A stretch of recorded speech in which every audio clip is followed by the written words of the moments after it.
Bonjour, bienvenue sur le plateau de Village Semences au Salon international de l'agriculture où nous recevons aujourd'hui Didier Guillaume, le ministre de l'Agriculture. Bonjour monsieur le ministre. Bonjour. Alors, j'allais vous poser une question personnelle. Comment ça va après 5 jours de Salon de l'agriculture avec notamment un président de la République qui était là très tôt et qui est parti très tard? Ça va formidablement bien. Être ici au Salon de l'agriculture, c'est être en France. C'est être au cœur de la France. C'est là où bat le cœur de la France. Et quand je vois tous nos concitoyens, les Françaises et les Français, nombreux, 80 000, 90 000 par jour, que je rencontre dans les allées, quand je vois les agriculteurs, les éleveurs, quelle que soit leur filière, les viticulteurs qui sont là, ils sont fiers. Parfois ils souffrent, ils ont des inquiétudes, mais ils sont fiers de montrer la belle agriculture française à celles et ceux qui viennent visiter. Alors justement, il y a un paradoxe, c'est que pendant le Salon de l'agriculture, on a l'impression que tous les visiteurs, tous les Français adorent les agriculteurs. Et dès que les lumières de la porte de Versailles s'éteignent, on retrouve la défiance, on retrouve même ce que certains appellent de l'agribashing. Est-ce qu'on va en sortir un jour de cet agribashing et comment selon vous? Oui, vous avez un peu raison, Philippe Lefebvre, de dire que pendant une semaine on les aime et le reste du temps on les aime moins. Non, je crois quand même que nos concitoyens, que les Françaises et les Français aiment les agriculteurs. Parce qu'ils savent ce qu'ils leur doivent. Ils savent qu'ils leur doivent une alimentation de qualité, qui est saine, qui est sûre, qui est durable, qui est tracée. Ils savent que les agriculteurs et les agricultrices font vivre nos campagnes, font vivre la ruralité.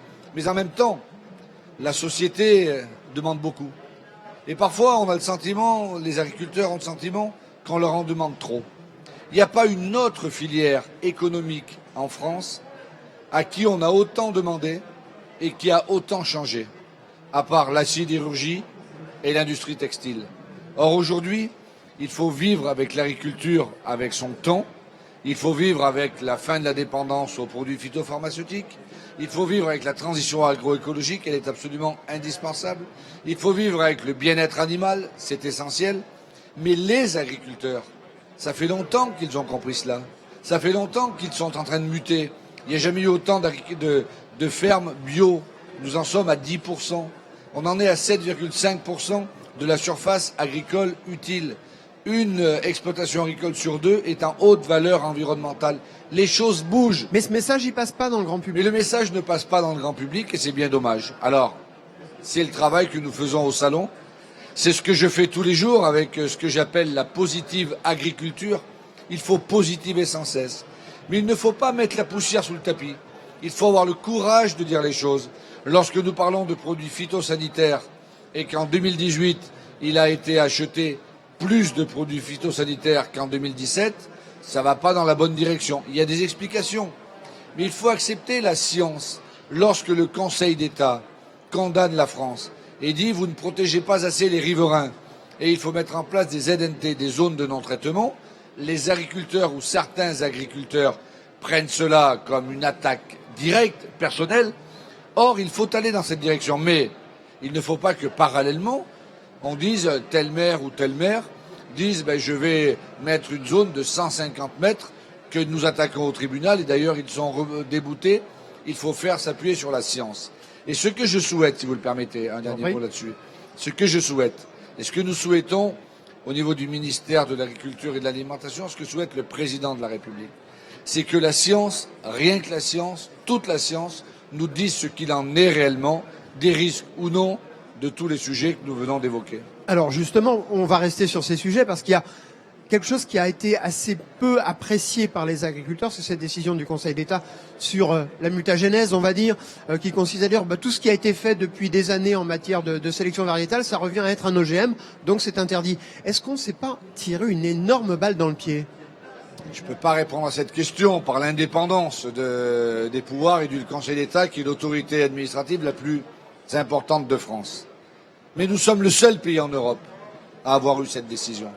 Et c'est un sujet qui doit nous préoccuper. Nous sommes prêts à avancer.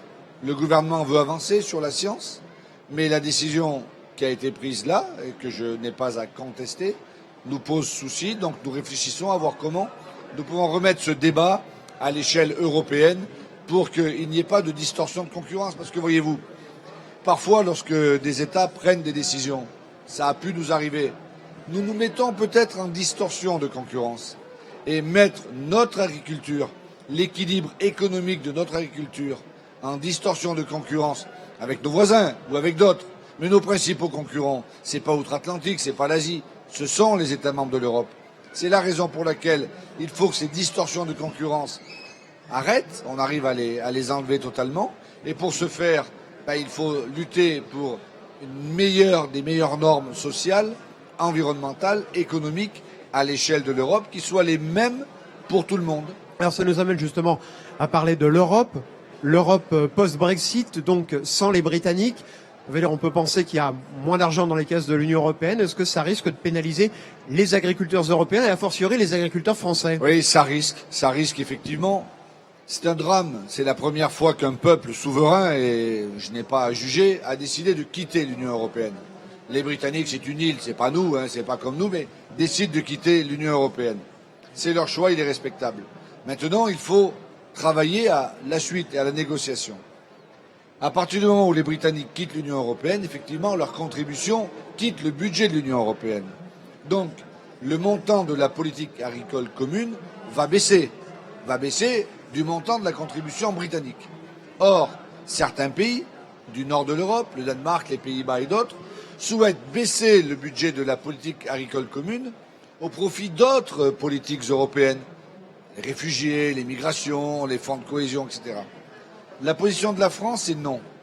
Le président de la République l'a dit très clairement. Les agriculteurs français ne peuvent pas être la variable d'ajustement du Brexit. Les agriculteurs français n'ont pas les moyens d'avoir une PAC qui baisse par rapport à ce qu'ils font dans leurs différentes filières. Et c'est la raison pour laquelle je me suis réjoui de l'échec des négociations du sommet de Bruxelles le week-end dernier. Je m'en suis réjoui parce que s'il y avait eu un accord, ça aurait été un accord au rabais. Et je veux remercier Emmanuel Macron, notre président de la République, d'avoir tenu cette position et d'avoir dit non, il n'y aura pas d'accord au niveau européen si le budget de la PAC baisse plus que le départ des Britanniques. Cette position, c'est la position de la France, mais c'est également la position que nous avons co-construite ensemble. Vous êtes soutenu, il y a des États membres qui vous soutiennent? Alors que nous avons co-construite ensemble déjà avec les syndicats agricoles français, et c'est pas tous les jours qu'ils sont d'accord tous les quatre, FNSEA, JA, Confédération et Coordination, donc il faut le signaler.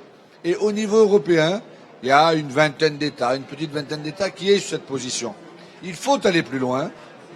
Nous allons continuer à travailler et le président de la République sera à nouveau, je ne sais pas quand, dans le mois qui vient, au mois de mars, pour un prochain sommet pour défendre ses positions. Et vous pensez que ça peut passer à terme? Oui, alors après, on n'est pas dans une... Parce que c'est toujours compliqué, les négociations européennes. On se souvient de Jacques Chirac, par exemple, disant la politique agricole commune n'est pas acceptable, elle ne sera pas acceptée. Puis finalement, après, il y a eu quelque part pas une désertion race campagne, mais en tout cas des aménagements. Est-ce qu'on va être obligé de lâcher un petit peu? C'est mal connaître Emmanuel Macron pour dire qu'il va déserter, qu'il ne va pas tenir la nuit entière à négocier. Ça sera compliqué. Moi, je raconte pas d'histoire à vos téléspectateurs, aux Français. Il ne faut pas raconter ça. Ça sera très difficile. Mais si nous n'arrivions pas à un montant de la PAC équivalent à celui qui nous a servi à aider dans le premier et dans le deuxième pilier le développement de notre agriculture, alors ne doutons pas que ça serait difficile pour l'avenir. Difficile pour le pilier 1, déjà pour les aides directes et les PB, parce que nos agriculteurs ont besoin de soutien direct.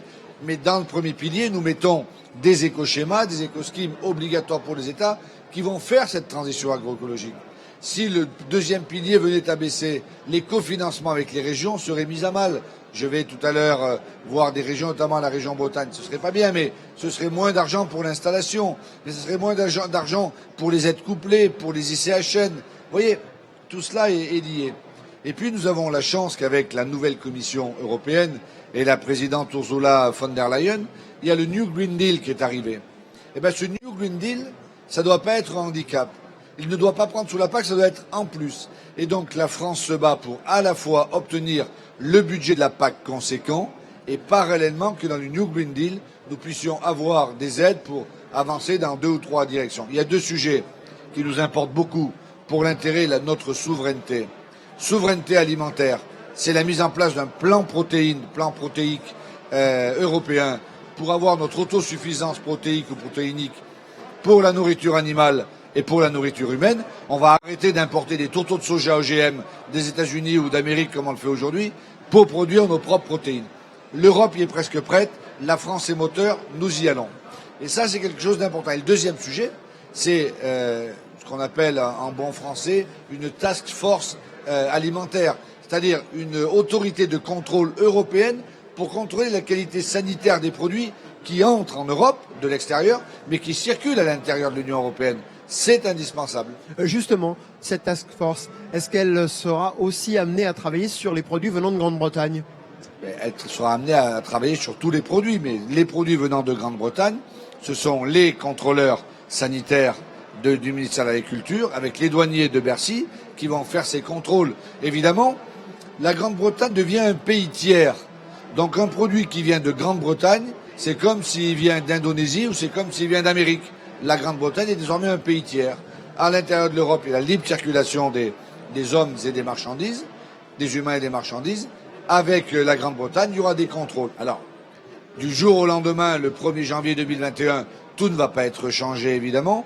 Les contrôles seront des contrôles physiques, douaniers, contrôleurs vétérinaires pour l'alimentation, pour les denrées agricoles et alimentaires, mais également il y aura des contrôles sur documents, des contrôles documentaires, parce qu'il n'y a pas de raison de... Pour rassurer les consommateurs. Oui, que les autorités britanniques font n'importe quoi, mais c'est à la fois pour rassurer les consommateurs, mais écoutez, pour faire comprendre aux Britanniques que le Brexit, ça a un coût, et ça ne peut pas avoir un coût que pour nous. Il faut aussi qu'ils se rendent compte que ça change. Alors, monsieur le ministre, dernière question, plus personnelle. C'est quoi la vie d'un ministre de l'Agriculture au Salon de l'Agriculture? Votre programme le matin, c'est quoi? Ça commence à quelle heure? Moi, j'arrive ici aux alentours de 7h30 le matin, parce qu'on a installé tous nos bureaux ici. Tout mon cabinet est là, nos collaborateurs, etc.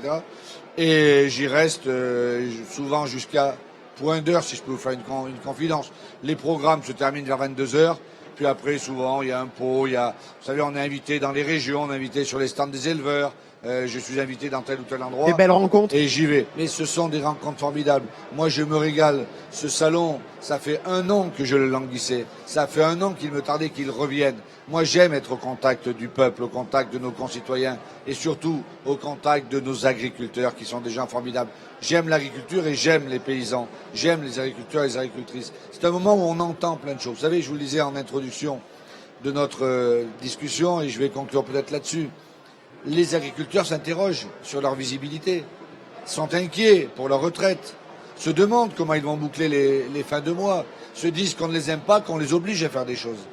Mais ce sont des femmes et des hommes tellement forts, ils ne se plaignent pas, ils ne baissent pas la tête, ils ne courbent pas les chines, parce qu'ils savent qu'ils sont dans la bonne direction, ils savent ce qu'ils font et dans l'intérêt de la population pour nous nourrir, et ils nous nourrissent avec de la grande qualité. Et pour ça, moi, je resterai des heures et des nuits entières à leur côté.